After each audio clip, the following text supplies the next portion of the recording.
Welcome to Telangana వెలుగు. నేను మీ రాజు. Congratulations అండి, మీ హయాంలో మొట్టమొదటిసారిగా ఎస్సీ వర్గీకరణ జరగడం అనేది ఎట్లా అనిపిస్తుంది?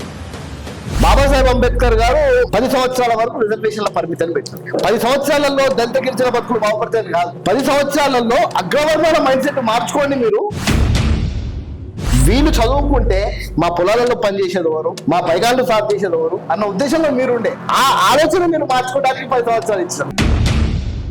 ఎస్సీ వర్గీకరణకు సంబంధించి నరేంద్ర మోదీ గారు హామీ ఇచ్చిండు. ఆయన ప్రధానమంత్రి ఉన్న సమయంలోనే సుప్రీంకోర్టులో పాజిటివ్ బిల్ రావడం అనేది జరిగింది. మరి ఈ క్రెడిట్ కాంగ్రెస్కి ఇద్దామా, బీజేపీకి ఇద్దామా? అంటే సుప్రీంకోర్టు అనేది ఏమన్నా బీజేపీదా? మోడీకి ఏం అవసరం లేదు. అయితే మోదీ గారు క్రెడిట్ ఎట్లా వస్తుంది అంటున్నాడు. అసలు రాజ్యాంగంగా వచ్చిన రిజర్వేషన్లకే వ్యతిరేకం. రిజర్వేషన్ ఎవరికి కావాలి? చదువులో కావాలి, ఉద్యోగాలలో కావాలి. మోదీ గారు ప్రభుత్వం వచ్చిన తర్వాత సుమారు 100కు పైగా ప్రైవేట్ యూనివర్సిటీలకు పర్మిషన్ ఇచ్చింది.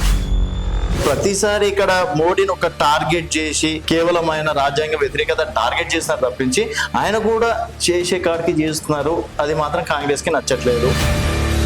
సరే, వీళ్ళు రాజ్యాంగ వ్యతిరేకులు కాదు అని మీరు అంటారు. మనుధర్మ శాస్త్రము మన భారత రాజ్యాంగం రాకముందుకు భారతదేశాన్ని పట్టి పీడించిన ధర్మశాస్త్రం కదా, మరి దాన్ని ఎందుకో మీరు పట్టుకొని తిరుగుతారు? వచ్చింది ఎస్సీ వర్గీకరణకు సంబంధించి రిజర్వేషన్ల టాపిక్. ఇక్కడ మనుధర్మాన్ని పట్టుకొని వాళ్ళేదో పెద్దగా చేసి చూపించాలి.